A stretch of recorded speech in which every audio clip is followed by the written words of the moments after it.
Assalamualaikum warahmatullahi wabarakatuh. Perkenalkan, nama saya Alda Olivia dengan NIM 23021080021. Di sini saya akan memenuhi tugas UTS Ilmu Pendidikan Islam dengan dosen pengampu Ibu Herlina MPDD.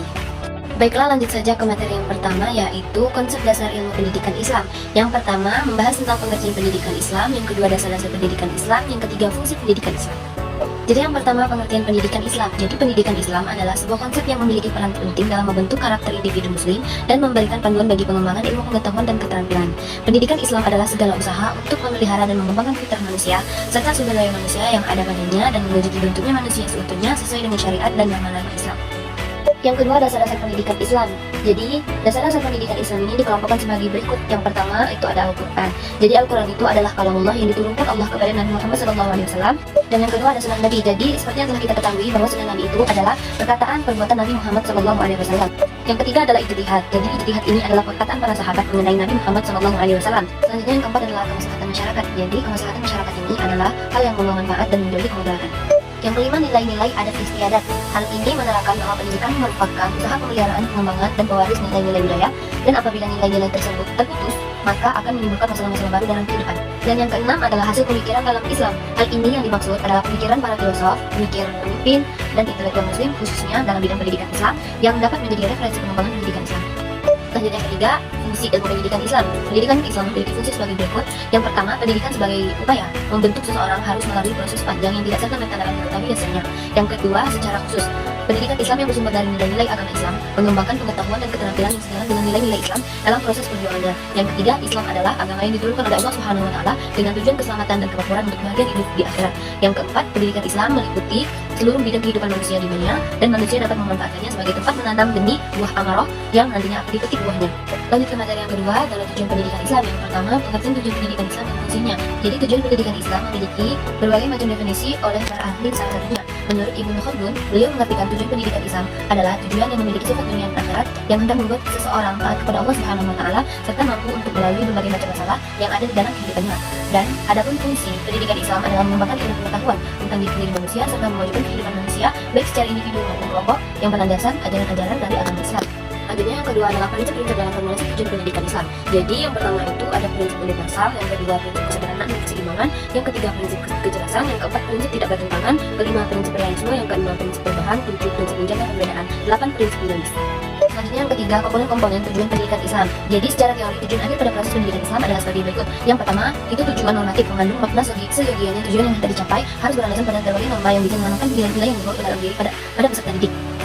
Yang kedua, tujuan normatif yang memiliki sifat berbagai landasan dasar. Yang ketiga, tujuan selektif yang memiliki sifat untuk membedakan antara hal-hal yang benar dan hal-hal yang salah. Yang keempat, tujuan determinatif yang memiliki sifat untuk mengarahkan tujuan-tujuan yang selaras dengan proses pendidikan. Yang kelima, tujuan integratif yang memiliki sifat untuk menyatukan fungsi psikis yaitu akal dan pikiran, emosi, keinginan, ingatan untuk tujuan akhir. Yang keenam, tujuan aplikatif yang memiliki sifat untuk menerapkan semua ilmu pengetahuan yang sudah didapat dari proses pendidikan. Yang keempat, formulasi tujuan pendidikan Islam. Pendapat Imam Ibnu Taimiyah, beliau mengatakan tujuan pendidikan Islam seyogianya berlandaskan pada 4 aspek, yaitu menanamkan nilai-nilai tauhid atau mengesahkan Allah dengan cara memahami serta mengkaji firman-firman-Nya yang ada di dalam Al-Quran. Yang kedua, mencoba mengetahui ilmu-ilmu Allah dengan cara memahami kebenaran dari makhluk-makhluk yang telah diciptakannya. Yang ketiga, mengetahui kebesaran, kekuatan serta tanda-tanda kebesarannya dengan cara memahami alam semesta dan fenomena-fenomena yang ada di dalamnya. Yang keempat, mengetahui apa saja yang Allah perbuat di alam semesta tentang realitas-realitas yang ada di dalamnya. Materi selanjutnya bab 3 yaitu asas dan prinsip pendidikan Islam. Yang pertama, membahas pengertian asas-asas pendidikan. Jadi, asas-asas pendidikan merupakan acuan atau dasar yang menjadi panduan untuk mencapai tujuan pendidikan. Asas-asas pendidikan juga dapat diartikan sebagai referensi dalam melaksanakan pendidikan. Pendidikan merupakan komunikasi antara siswa dan guru sehingga tujuannya mencapaikan ilmu pengetahuan yang bersifat akademik maupun non-akademik. Yang kedua, asas-asas pokok pendidikan. Asas pokok pendidikan Islam ada 3 yaitu yang pertama asas tutul handayani. Yang kedua ada asas belajar sepanjang hayat. Yang ketiga asas kemandirian dalam belajar. Lanjut yang ketiga, prinsip-prinsip pendidikan Islam. Jadi prinsip pendidikan Islam itu terbagi sebagai berikut. Yang pertama pengertian prinsip pendidikan Islam. Yang kedua prinsip-prinsip pendidikan Islam. Yang ketiga prinsip-prinsip rumusan kurikulum. Yang keempat prinsip-prinsip rumusan metode. Yang kelima prinsip-prinsip para tenaga pendidik.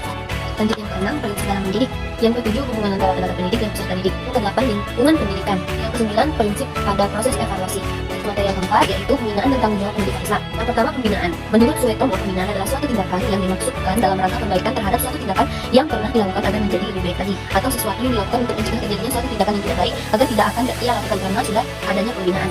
Yang kedua, tanggung jawab pendidikan Islam. Pendidikan agama Islam merupakan usaha saya untuk memperkuat iman dan ketakwaan kepada Tuhan Yang Maha Esa, sesuai dengan agama yang dianut oleh peserta didik yang bersangkutan dengan memperhatikan tuntutan untuk menghormati agama lain dalam hubungan kerukunan antar umat beragama dalam masyarakat untuk mewujudkan kesatuan nasional. Yang ketiga, dasar-dasar pendidikan Islam. Jadi konsep dasar pendidikan Islam adalah konsep atau gambaran umum tentang pendidikan, sebagaimana dapat dipahami atau bersumber dari ajaran agama Islam. Yang pertama, Al-Quran. Seperti yang dijelaskan dari bab sebelumnya, Al-Quran itu adalah kalamullah yang menjadi sumber pertama dan utama. Yang kedua adalah As-Sunnah. Seperti yang telah dijelaskan bab sebelumnya juga, bahwa As-Sunnah itu adalah perkataan perbuatan Nabi Muhammad SAW yang patut kita tiru. Yang ketiga adalah ijtihad. Nah, ijtihad ini adalah perkataan para sahabat mengenai Nabi Muhammad SAW. Yang keempat, tujuan dan fungsi pendidikan Islam. Syekh Khan mendefinisikan maksud dan tujuan pendidikan Islam adalah yang pertama, memberikan pengajaran Al-Quran sebagai langkah pertama pendidikan. Yang kedua, menanamkan pengertian-pengertian berdasarkan pada ajaran-ajaran fundamental Islam yang terwujudkan dalam Al-Quran dan Sunnah, dan bahwa ajaran-ajaran ini bersifat pribadi. Yang ketiga, memberikan pengertian dalam bentuk pengetahuan dan skill dengan pemahaman yang jelas bahwa hal-hal tersebut dapat berubah sesuai dengan perubahan-perubahan dalam masyarakat. Yang keempat, menciptakan generasi muda yang memiliki kekuatan baik dalam keimanan maupun dalam ilmu pengetahuan. Yang kelima, mengembangkan manusia Islam yang berkualitas tinggi dan diakui secara universal. Peran guru atau pendidik pendidikan Islam. Pendidik merupakan tenaga profesional yang bertugas merencanakan dan melaksanakan proses pembelajaran, menilai hasil pembelajaran, melakukan bimbingan dan pelatihan, serta melakukan penelitian yang pengabdian kepada masyarakat, terutama bagi pendidik pada perguruan tinggi. Sedangkan menurut Ramayuri berpendapat bahwa orang yang melaksanakan bimbingan terhadap peserta didik secara Islami dalam suatu situasi pendidikan Islam untuk mencapai tujuan yang diharapkan sesuai dengan ajaran Islam.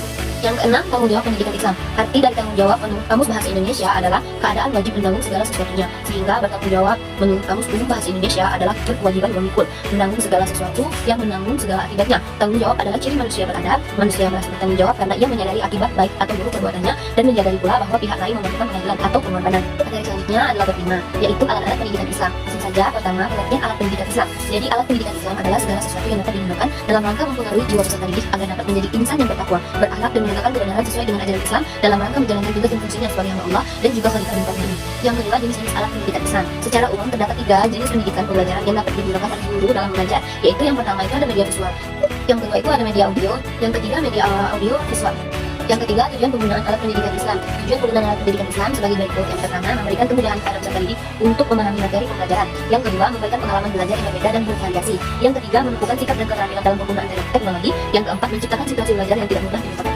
Yang keempat, manfaat penggunaan alat pendidikan Islam. Sujanan Rifai dalam Taufik menyatakan bahwa penggunaan alat atau media pembelajaran Islam mempunyai manfaat sebagai berikut. Yang pertama, pembelajaran akan lebih menarik perhatian siswa sehingga dapat menemukan motivasi belajar. Yang kedua, bahan pembelajaran akan lebih jelas waktunya sehingga dapat lebih dipahami oleh siswa dan memungkinkan menguasai dan mencapai tujuan pembelajaran. Yang ketiga, metode mengajar akan lebih bervariasi, tidak semata-mata komunikasi verbal melalui penuturan kata-kata oleh guru sehingga siswa tidak cepat bosan dalam mengajar. Yang keempat, siswa akan lebih banyak melakukan kegiatan belajar karena dapat mengamati, melakukan dan demonstrasikan, memerankan serta aktif dalam pembelajaran. Materi bab ke-6, yaitu pendidik dalam pendidikan Islam. Yang pertama, pengertian pendidik. Pendidik merupakan seorang profesional yang memiliki tugas utama mendidik, mengajar, membimbing, mengarahkan, melatih, menilai, dan mengevaluasi peserta didik. Pada pendidik anak usia ini, jalur pendidikan formal, pendidikan dasar, dan pendidikan menengah. Sebagai seorang profesional, maka pendidik merupakan pekerjaan yang dipilih dan ditulis secara sengaja dan terencana melalui kompetensi tertentu. Profesi ini berkaitan dengan keterampilan pendidik dalam menguasai materi dan keterampilan dalam bidang pekerjaannya. Yang kedua adalah landasan Islam untuk pendidik. Menjadi pendidik merupakan suatu keharusan agar ilmu agama atau ajaran Islam dapat diterima dan diamalkan oleh seluruh umat Islam dan tentunya. Landasan Islam tentang pendidik dapat ditemui dalam Al-Quran surah Al-Mujadalah yang berbunyi, A'udzu billahi minasyaitonir rajim. Bismillahirrahmanirrahim. Yarfa'illahu alladziina aamanu minkum walladziina utul ilma darajat. Wallahu bima ta'maluna khabir. Yang artinya, Allah akan memberikan orang-orang yang beriman di antara kamu dan orang-orang yang diberikan ilmu pengetahuan beberapa derajat, dan Allah Maha mengetahui apa yang kamu kerjakan.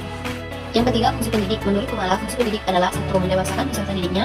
Kedua, memberi dorongan agar peserta didiknya mau mengembangkan bakat atau potensinya. Yang ketiga, memberikan ilmu sesuai dengan apa yang dibutuhkan peserta didik. Yang keempat, menjadi pengganti orang tua peserta didik saat lingkungan pendidikan. Yang kelima, menjadi jalan bagi masa depan yang cerah peserta didiknya. Yang keenam, menjadi penghubung antara pemerintah dan peserta didik dalam hal kebijakan-kebijakan pendidikan. Yang ketujuh, pendidikan berfungsi mengembangkan kemampuan dan membentuk watak serta peradaban manusia yang bermartabat dalam rangka mencerdaskan kehidupan manusia, bertujuan untuk mengembangkan potensi-potensi peserta didik agar menjadi manusia yang beriman dan bertakwa kepada Tuhan Yang Maha Esa, berakhlak mulia, sehat, berilmu, cakap, kreatif, mandiri, dan menjadi warga negara yang demokratis serta bertanggung jawab.